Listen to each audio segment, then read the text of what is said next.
friends. Welcome to Try It Tuesday. If this is your first time here, I hope by doing this that I give you some kind of inspiration to either give what I'm doing a try or go out there and look for inspiration in yourself and give that a try. That's one way that we can keep our scrapbooking skills sharp, is by trying out new things.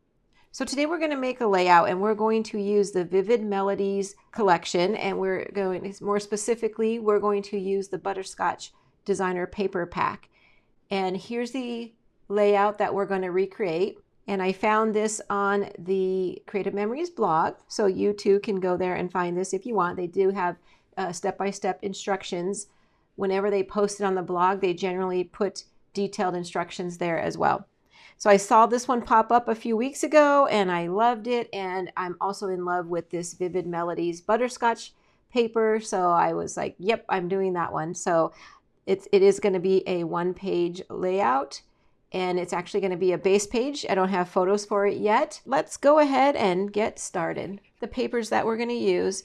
Now, I do have to make one small edit to my page over the one that you see in the inspiration, because I've already used up the yellow paper that they used as a base page. They used the one that has the tone on tone, almost little suns, and you can barely see the suns, but that's what they use. And I've already exhausted my 2 pieces of paper, a couple of pieces of tiny scraps left, but not enough to make the layout. So I'm going to pull in this yellow piece instead, and this one, it's a little bit brighter than the other piece, but I think it's going to be a good second choice.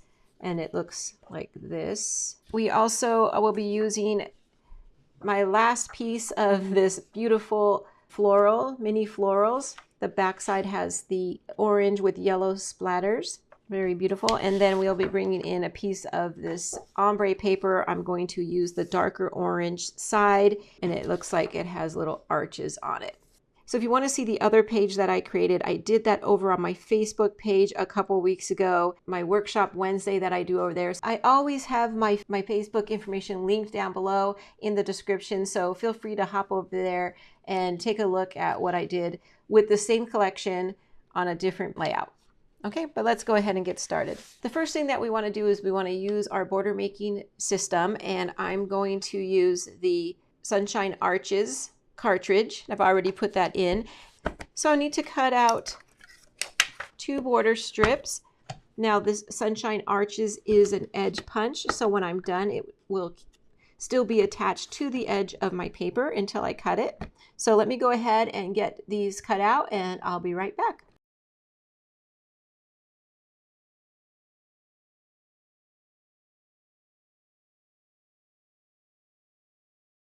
Okay.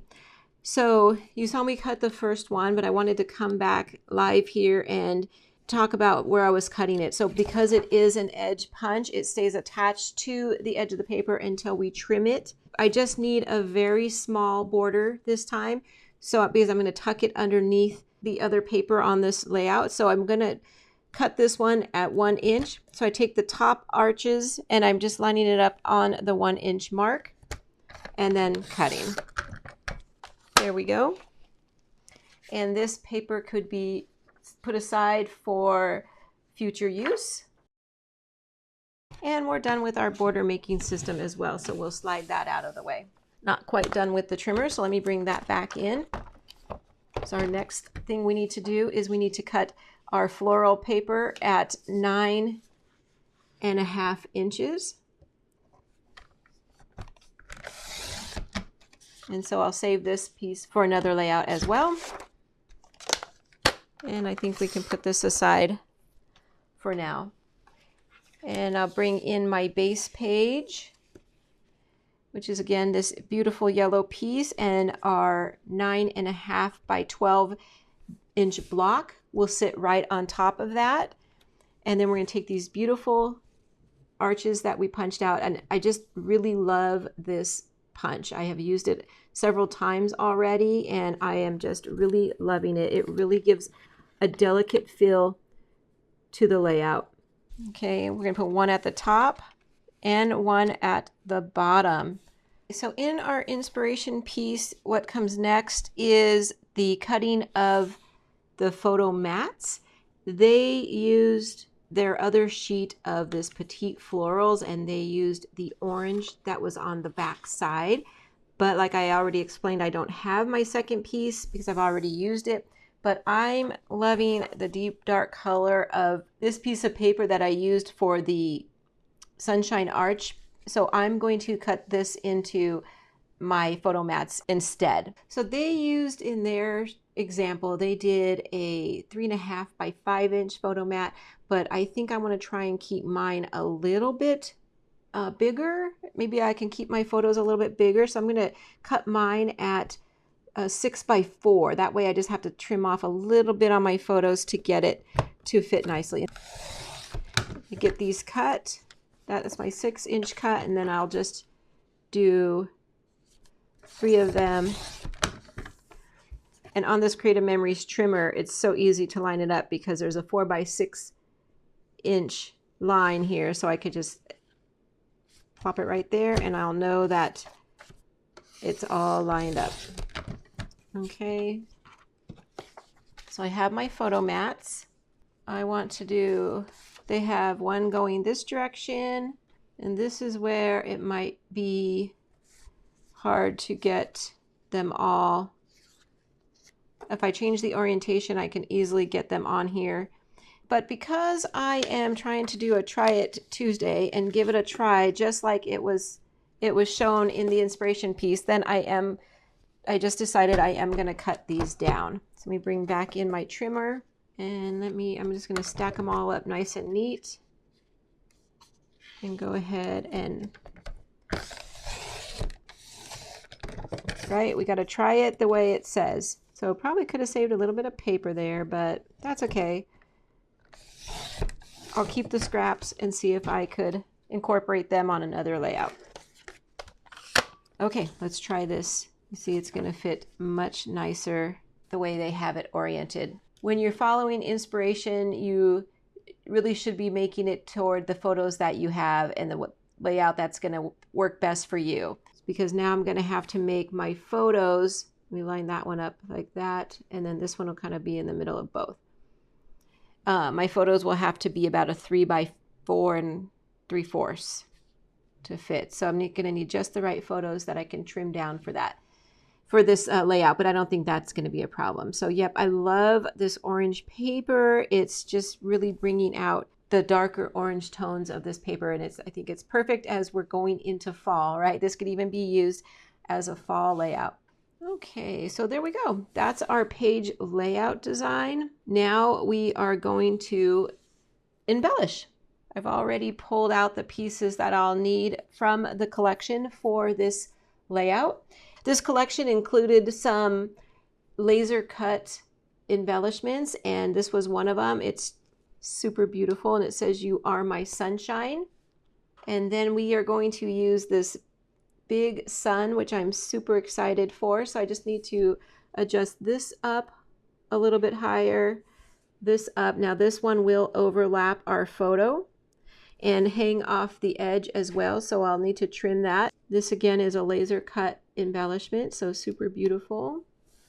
So it'll go like that, and we're going to layer up a couple of them here. So we're going to take this doily looking frame as well, and we're going to put that one right on top. Super beautiful.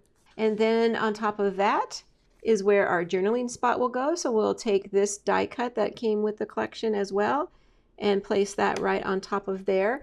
And I probably will do my journaling before I completely adhere that down. Okay, so let's put our flowers on. Let's see what we have here. I think that one's a little big. I kind of like this one down here with some leaves tucking under to look like that. Yeah, that area is really beautiful. And then up here, I don't want to overlap my photos too much because like I said, I don't know which photos I'm going to use yet. So I want to be very careful about that. Let's turn this to the side so that we can then put this flower at the top. The little saying, it says, "Enjoy the little things." I am going to pop that up onto some foam tape, and I've already used the one that came with my collection kit, but I did print this one on my Cricut. So there we go. It's going to sit just like that between those two. And in fact, I'm just going to scoot everything down just a little bit. There we go. It'll look like that. Let's scoot this over. I don't want it hanging off the edge, so I don't want to have to trim it. There we go. Perfect. And then up at the top, okay, so I guess what they did was they used the bigger flower down here, and then this one can go up here, and it has some leaves tucked under too. So it'll look like this, and it can overlap the photo. Now, when I go to adhere this, I will not put adhesive on the part that I have to slide the photo under. So I'll just adhere to the sides and like the top part up here and the side over here so that my photo can easily slide in and out. Okay, let me move this out of the way and slide this to the center, and there we go. Super cute, super fun. I'm really glad I gave this one a try. I love it. It's just as beautiful in person as it was when I saw it on the blog. So this one, I'm really happy with this one. And like I said, I think I could use this for lots of different photos. So I can't wait to get my photos on here and get this one in my album. Well, I hope you enjoyed this episode of Try It Tuesday. If you did, please click that like button. I really appreciate that. And I hope that this has inspired you in some way to go out there and find some inspiration and just give it a try. That wraps up this week's Try It Tuesday. And until next time, take care, and I'll see you soon. Bye-bye.